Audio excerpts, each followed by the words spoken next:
How are you, beautiful people? So today is going to be a cautionary tale of how not to play Beyblade X. For those of you who maybe aren't subscribed to my channel, within my local scene, I am last year's reigning champ within my organization for 2024.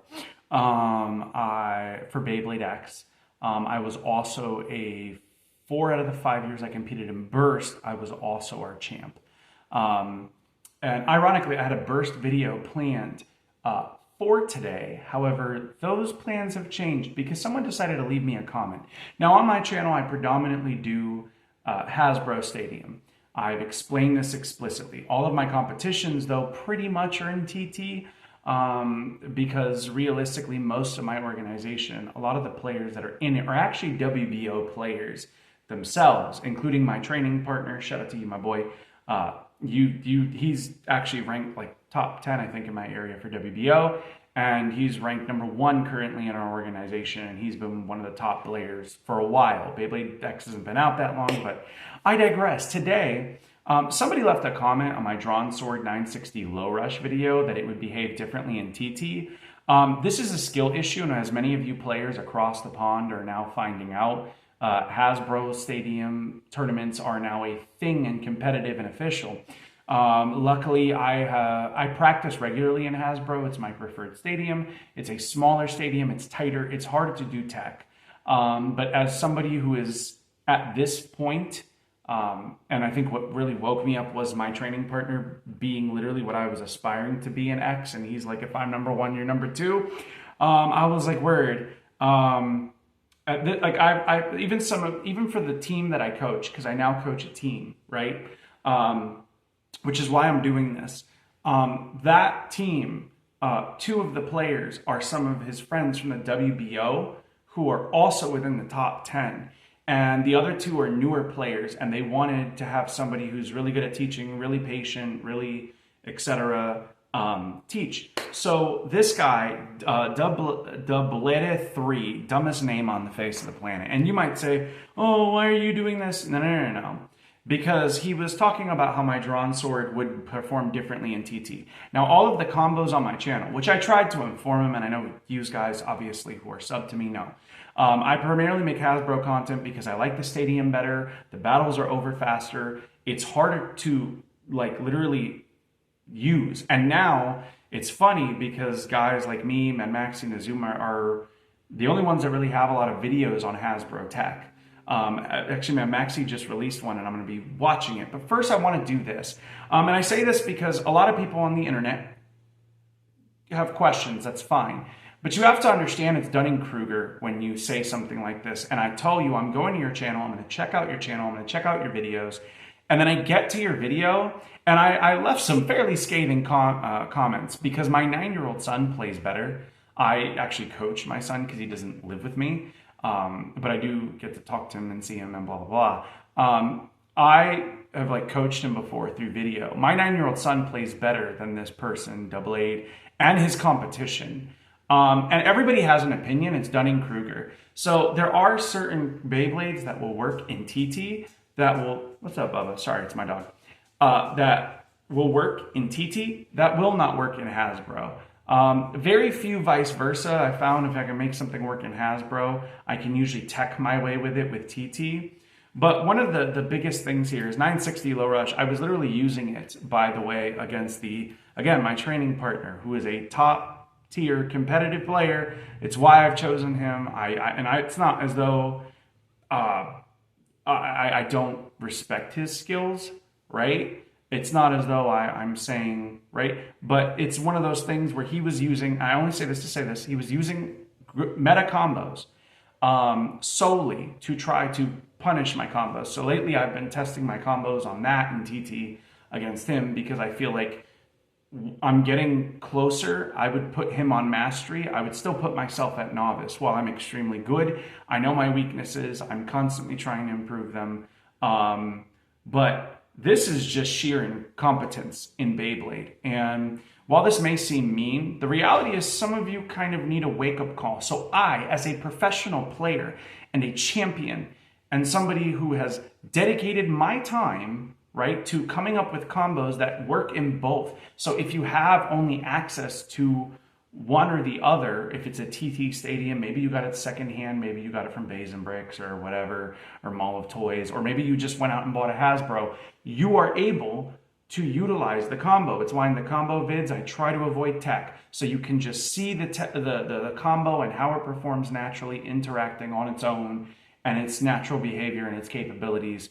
And it's also why I do tech tutorials in Hasbro specifically, because there's a ton of stuff out there for TT. There just is. There's a ton of stuff for TT out there. There's nobody really doing for Hasbro until now, right? That it's forced upon them. And I will say this, and this is coming from most of a unbiased perspective, because while I prefer the fast pace of Hasbro, before we even get into reviewing this video, while I prefer the first fast pace of Hasbro, the TT is still perfectly suitable, but it is a more difficult stadium to play in, and you will find you'll get better with your tech, your positioning, everything, because Hasbro is punishing. And if you're not doing it perfect, it just doesn't work. So it's very important to understand that. So I, as a coach, as somebody who has to help beginners, have to often go over the stuff my people send me or when I'm playing with them and explain to them what they're doing wrong and how not to play Beyblade, right? So I figured I'd do it here on the channel, and I have my laptop pulled up and this atrocity of a video. I'm also gonna link the video, by the way, down below, and you guys could go ahead and watch it. Now, the only reason I'm doing this is because he's a novice criticizing a professional. We call that Dunning-Kruger in the scientific world. It's when someone talks out of their ass. And I usually don't do this. I usually just screenshot it, we meme it in the Discord, we meme it in a post, right? But I think it's important for people to also learn from other people's mistakes. And it'd be one thing if he was humble and nice and kind, but if you're gonna sit there and talk trash when I'm remarkably skilled, and again, I've had everything from tech tutorials to different combos, for crying out loud, it's like, okay, cool, bro, we're doing this. So without further ado, let's go ahead and get into it. Again, this is his channel. I'm going to link this same vid actually in the description down below. Not even in the description. I'm going to put it in the comment and then pin it. So we'll go ahead and see how he plays. So you guys can absolutely watch along here, right? And we're going to go ahead and I'm going to go ahead and press start. So let's start off. Right? They're lining up as usual, right? You get, depending on the format, if it's singles, you only have one bay. This is a 3-deck format. This is very common. You'll also see that they rotate the stadium. Some competitions I've seen don't, but most do. So if you're thinking of getting into tournaments, this is actually remarkably common. Now they have to present their first bay, their second bay, their third bay. It's traditional, you take it and then flip it over so that way your opponent can see. That's normal. Now what I want to hone in here, look at the way that we're going to go ahead before they launch. I want you to look at their launches. What's wrong here? Well, first off, this person's position is, I don't know who's who, but they both are terrible. So this person's position is way too far back. You can see that the line is here in the center. If you're going to be that far... Look at me having technical difficulties. If you're going to be that far back, you need to be doing tech. There is no tech involved with this at all. This is just two beginners hate launching. And there's actually a point where the judge calls them out. And I'm going to turn up the volume a little bit. Hopefully you can hear it. You can see they're not launching for purpose, attempting to occupy space. That's the first problem. Another issue is that their launchers are actually too close together, which is really not good, okay? Really not good. Really not something you want to see. And you can see dropping a bay is fine, but look. Here you can see he's actually moving a bit too forward into his opponent's territory. And they're having fun, sure, but you don't... Look at them touching ripcords. Launching into an X-rail without a strategy like that is actually kind of dangerous. As you saw, they're just pushing forward and trying to get a ton of power. This is coming from improper training and technique. You're not holding the winder. Now, once you get advanced and you're actually really good. So he would be very hard to coach, either of these players, because both of them already exhibit bad habits. And martial arts and Beyblade share one thing in common. If you come in with bad habits, I'm gonna have a harder time teaching you. People a lot of times will just get wins against lower skill players and then say, oh, like one of the reasons why I do so well, even with bad combos and bad bays, is because I'm building something for a specific job. And I'm usually building it specifically to counter one or two things that I see in the meta that I know are tricky and that I can use tech on to kind of, right? So one of the issues that I have is, while I have builds that are designed to be shot from here instead of with my theater launch, which I have that video up for tech, shot into a corner. I do have builds that are designed to shoot into the X-rail and come up. You can watch my Wyvern Gale video where I do it even while somewhat sick. And I launch here and then it rides up and does half a rail ride, and then we'll usually just hit the opponent's bay and cause it to kind of destabilize. And that's really more for attack types that are on point. So it kind of hits up and then my bay follows them around, right, the X-rail, and comes down. It's a little harder to do in Hasbro. I know I showed it in Hasbro. I feel like that technique does work better in TT. Personal opinion. You can do it in Hasbro. I did it in the video, again, because my videos are in Hasbro. But in TT, it's a little bit better, in my opinion, because you have more space. But they are launching so hard into these teeth and gears and not allowing the bay to kind of, when you do that, you want to have it lop a little bit so it lands the teeth there and then rides, rather than shoving it into those teeth, because you're actually burning out stamina when you do that. And it's a complete and total waste of time, because any skilled wolf or rod player immediately is just like outspin, right? So we're going to continue on, and we're not going to go through the whole video. So you can see here, right? It's going to be a switching of the bays. Oh, I got dust in my nose. That's fantastic. You can see once again. You can see just launching for no reason other than to launch. Yeah.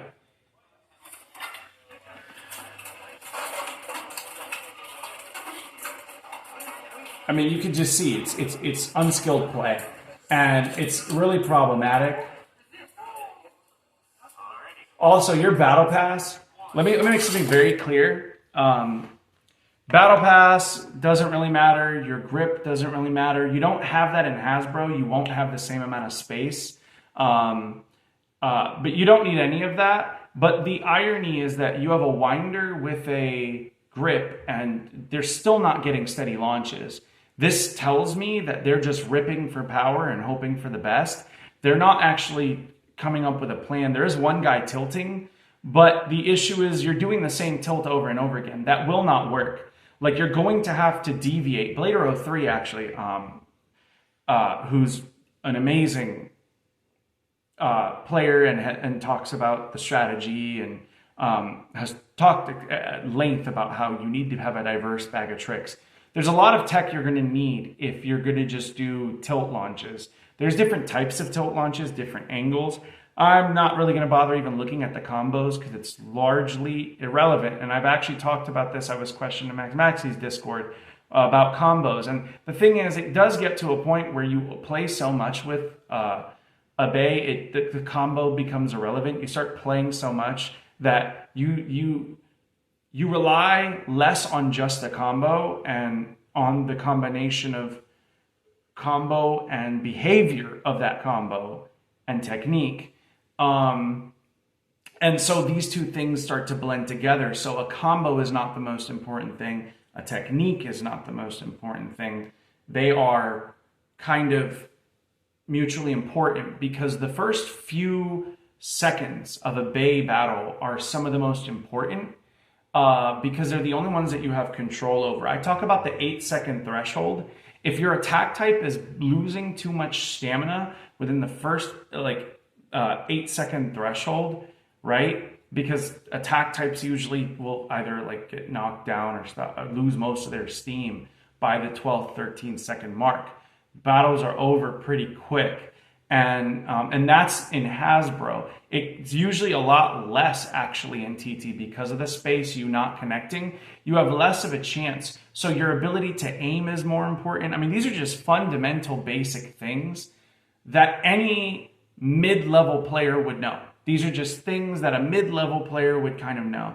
But you need to have a big bag of tricks, because realistically speaking, a good player is going to look at that same kind of tilt over and over again and just say, oh, okay, like me as a defensive player who likes Wizard Arrow, and who I know locally I've probably I'm at like 570 subs right now. About 100 of my subs are just people in my local scene who have subbed to me. And I became very famous in my local scene with X for using Drawn Sword and Wizard Arrow, right? I use them a lot in high tier competitive play.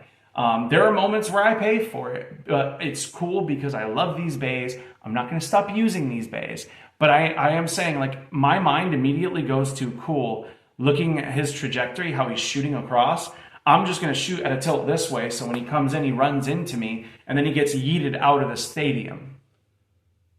And it's a wrap, and I get a knockout with a defense type. Like, this is Zio is a great example of this. Zio uses a lot of stock Rhino Horn and just like KO stuff and sends it flying.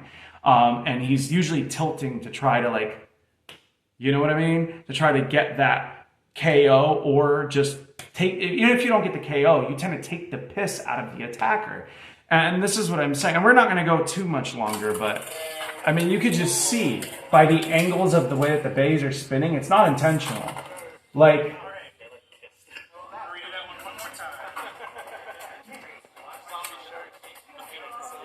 and my 9-year-old just plays better than this. It's sad. This is pretty bad. Look at wasting stamina. Launching into an X-Rail right away. When you can launch, but you're not supposed to shove it into the X-Rail. Again, this is just, again, when I talk about the first 8 seconds, you're dooming yourself in the first 8 seconds. Within a TT, that's the first 6 seconds. So here you can see they rotate the stadium. That's pretty normal. They will rotate stadiums in this type of format. It's just most competition they do.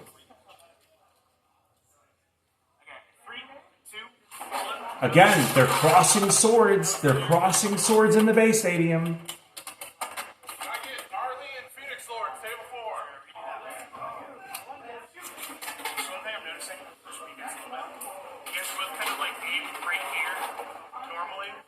This is a judge schooling them. For like the sake of skipping relaunches, but just because you'll notice a little bit of a better defensive performance. You kind of want to like off-center towards your dominant side. So if you guys are both like right-handed, and that's not bad advice for a beginner. I don't usually tell people to go to the. So what I usually tell my people that I'm coaching is take the dominant side for victory, not dominant with your hand. Take the position that is going to be most advantageous or put the most pressure. Okay? Now, what the judge is telling them is right, because he's looking at it and he's probably like, well, they're beginner level. This is beginner level. This is not serious competitive play. I would not mark this as serious competitive play. And I get everyone starts somewhere. But this is really bad. And when a judge has to tell you how to play the game you're competing in, that leads to questions about your competitive scene, because the other competitive players should be assuming that you have good competitive players, a good competitive player, and that judge might be one, but atypically, like, a good competitive player that's there is usually going to take you under their wing, kind of help you. This is why coaching matters, and this is why I was requested as a coach. There's so many things wrong. We could be here all day, but the fact that a judge had to kind of interject before they launched again. First off, your ripcords are just in each other's space, and I paused it at like the perfect frame. You can see he's crossing over the middle. If you're going to use a battle pass, be aware of the space that it occupies with a winder. That is something that you're going to have to learn to kind of maybe stand. So one of the things I tell my people that I coach, stand, even if you have to off to a kilter, even if you face the stadium at an angle, once you start learning your tick, etc. Because if you're using a winder and you have something like a battle pass, or you're worried about your ripcord interfering, you can stand like at an angle and then just adjust it straight. And typically, as a beginner, you want to stand facing with your hips facing forward like you would in a fight. You want to have your hips facing towards the stadium, right? And that way you're naturally going to begin to exert, right, energy through the ripcord and have a strong base, so this hand is stable. The reason is because this shoulder, this elbow, you want it tucked a little bit, because if you take, for instance, your arm out here and you go to pull it down, it's very hard when it's further away your body from your body to resist being pulled down. Whereas when it's tighter in, you'll notice you have a denser muscle structure. We do this in martial arts, right? And it's very important. So when you have like tansa, when you go to pull down, right? If that elbow is about anywhere from about a fist and a half length to even right connected to your body, because you're more squared up with the stadium, you're going to have an easier time keeping that launcher steady. So these are fundamental basics that matter. Not so much to a professional, because to any pro, like Mad Maxi could probably drop launch in his sleep, right? Nizuma could probably drop launch in his sleep. Zenki, anyone that takes competitive serious, Blader03, you don't really have to think too much because you've practiced for hours and hours. It's not a joke.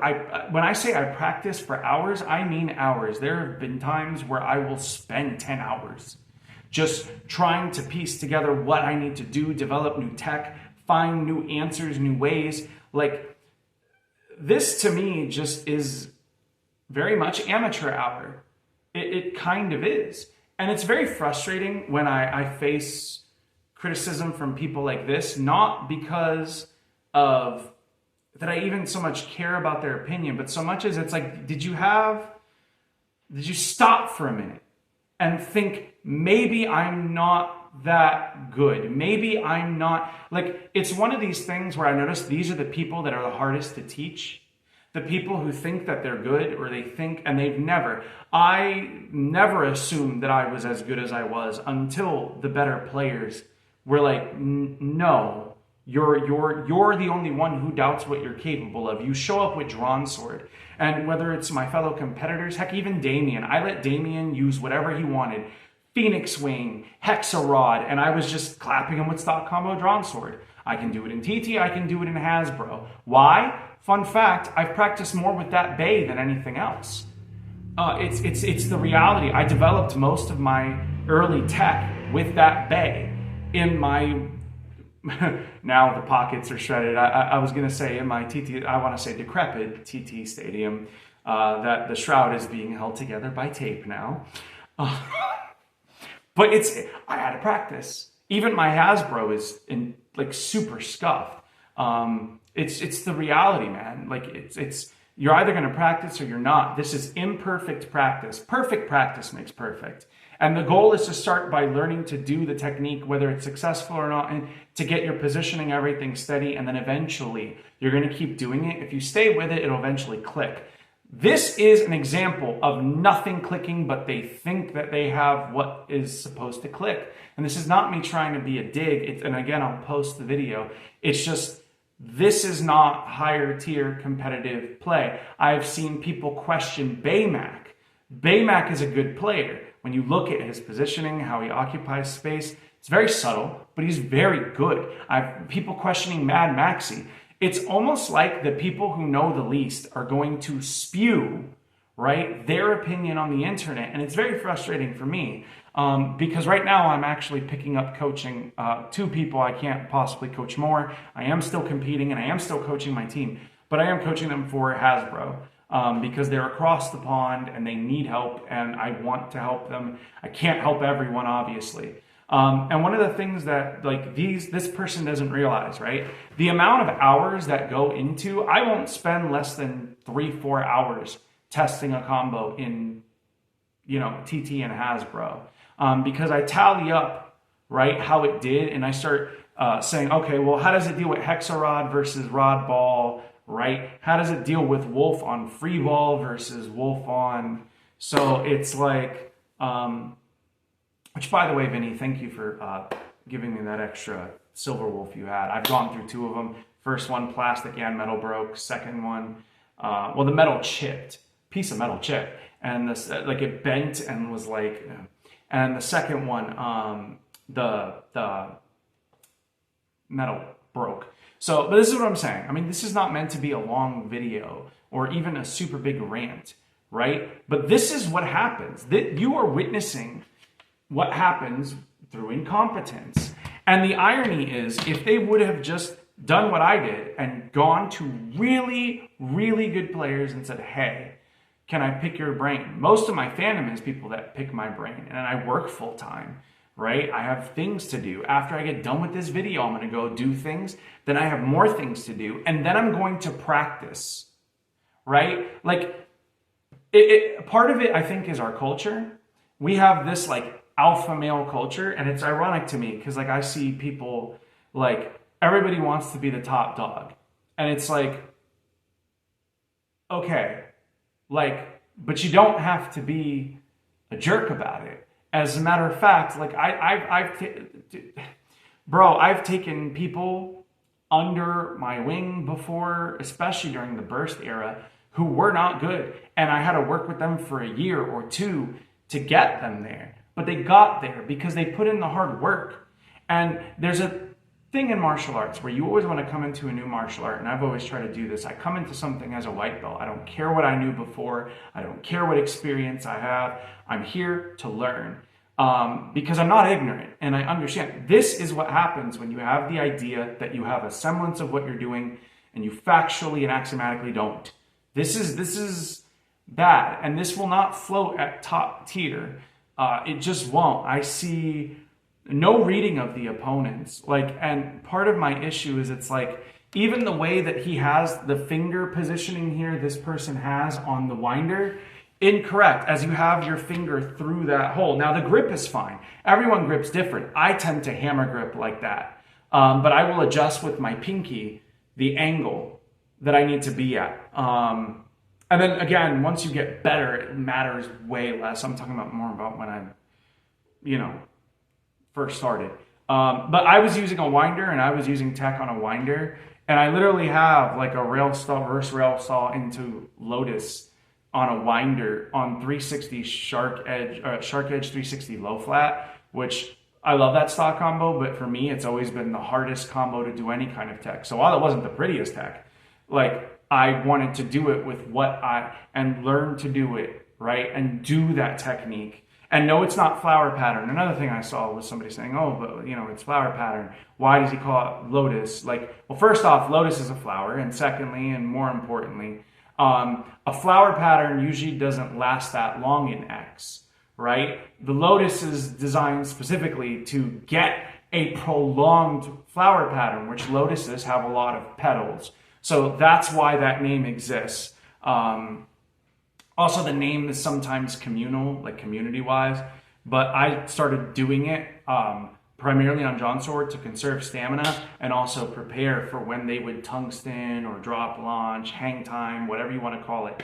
And they would be there. I would do it in a way that gets my bay facing theirs for when they come in, so it somewhat shields, and then ride the X-rail after making contact and destabilizing them, getting the knockout while they resettle and try to, and this is just how my brain works. So part of my problem is it's like, bro, this is low tier. This is low tier. I did better than this, and you can go back watching just my for fun battles against Damien and his brother. And I know I suck playing on camera. It was literally a meme, and it's even a meme for me, and it's also a meme for my friends and my fellow competitors that, like, because in our competition they use hack cameras, I don't see it, so it's not a problem. The moment I go to record, if I'm not using an absolute trash Beyblade, I suck. And it's psychological, and it's something that I'm trying to work. I'm recording, some of you may have noticed my shorts, I'm recording a lot more footage when I practice to try to get more comfortable. It's a weakness that I'm all too aware of.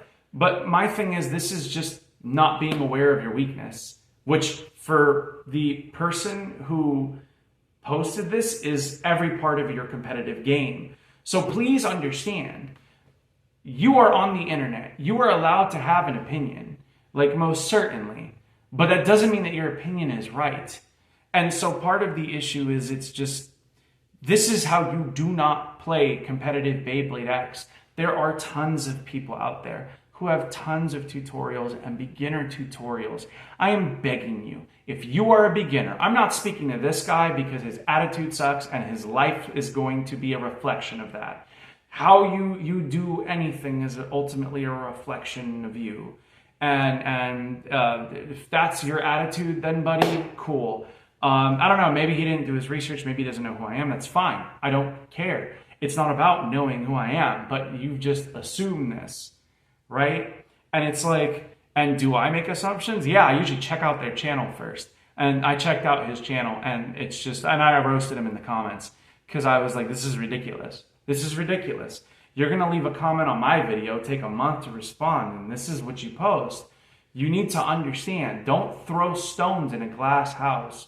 Too many people have gotten too comfortable on the internet talking trash about content creators, not just that I like, but like T-Flame has the same camera problem that I have where he sucks the moment the camera is on, but he won a tournament.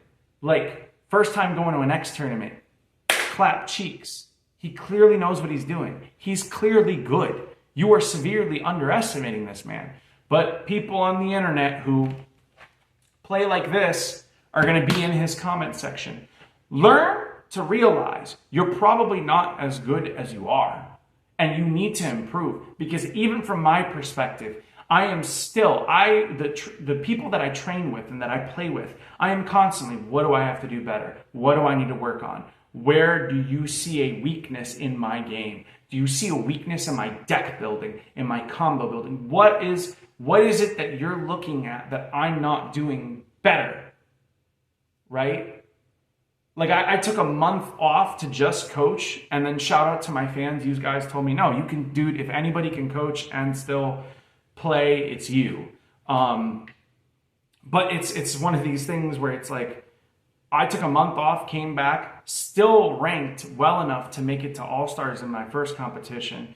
And then I had posted in the Discord, I got 4th place in our All-Stars against the best players, most of which either come from the WBO. And again, some of them are my training partners. It's very frustrating to me.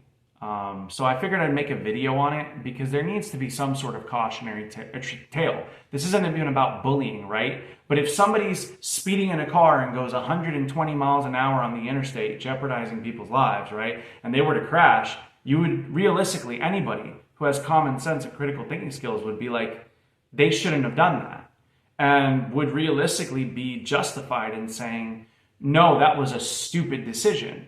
And it's time that people started feeling shame again. I noticed, especially in the West, again, everybody has an opinion, but it's fine to have an opinion, assuming you have some sort of skill to back it up. Assuming you know what I mean? It's like telling Dale Earnhardt, his comment is like telling Dale Earnhardt, hey, you don't take a left turn like that.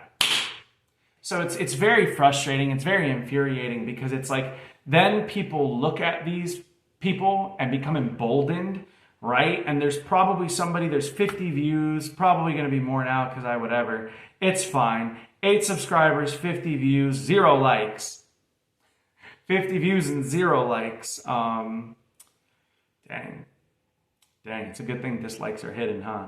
But yeah, no, it's like, This is so bad. This is so bad. And while I am all for encouraging people, and I will always try to help people as best I can. And by the way, I know a lot of you have asked me about, why don't you post more combo tutorials? And well, the reality is, again, these things require testing. And for me to come up with multiple combos requires multiple hours of testing. It's like going through it in TT, going through it in Hasbro, seeing what the best overall combos that perform the best against attack, defense, stamina, and balance type, right? Do they resist destabilization? It's like there's 50 million things. So it's not that I don't want to make more of that content for you guys, and I will continue to.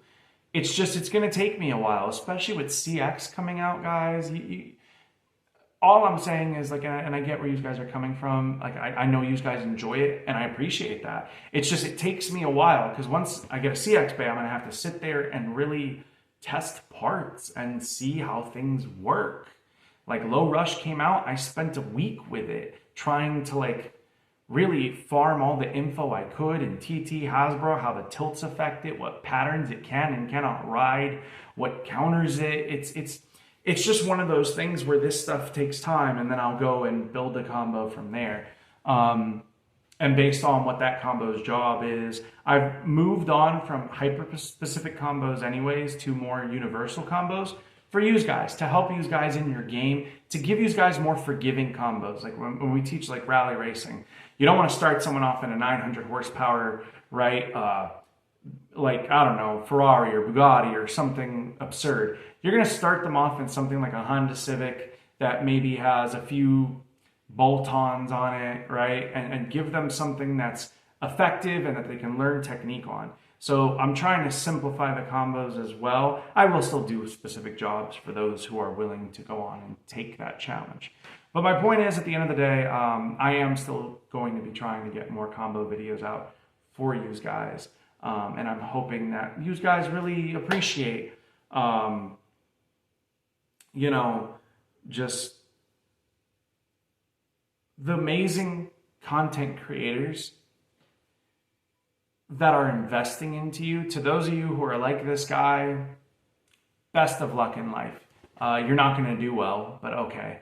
But to those of you who like see the effort that these great creators who are giving this away for free, man, Maxi free, again, Nizuma free, all this free, right? Like they're not doing it for any other reason than passion, because they want you to be better. It's just remarkably frustrating, and I know I've cut my teeth as a unique player for sure. I like 80 height ratchets. I like 70 height ratchets. I like taking bad bays and figuring out what niche they can fit and how I can tech them and force them into the meta. And it's just very frustrating because everybody's got an opinion, but you can't all be right, right? And it's really, I would dare say it's a very ignorant person that's going to just tell somebody who does this. It's dangerous, in my opinion, to allow society to continue on the path of letting a jobber tell a professional how to do their job, to do what they love. It's kind of gross. It just is. So yeah, I'm gonna go ahead and put his name is capital D0ublede and then 3. What a username, so unique. It's not like I wouldn't have seen that on Xbox back in the day. Probably still plays original Halo by himself. Anyways, that's me. Anyways, guys, that's gonna do it for me. But yeah, no, this is bad play. This is bad competitive play. This is how you don't play Beyblade X.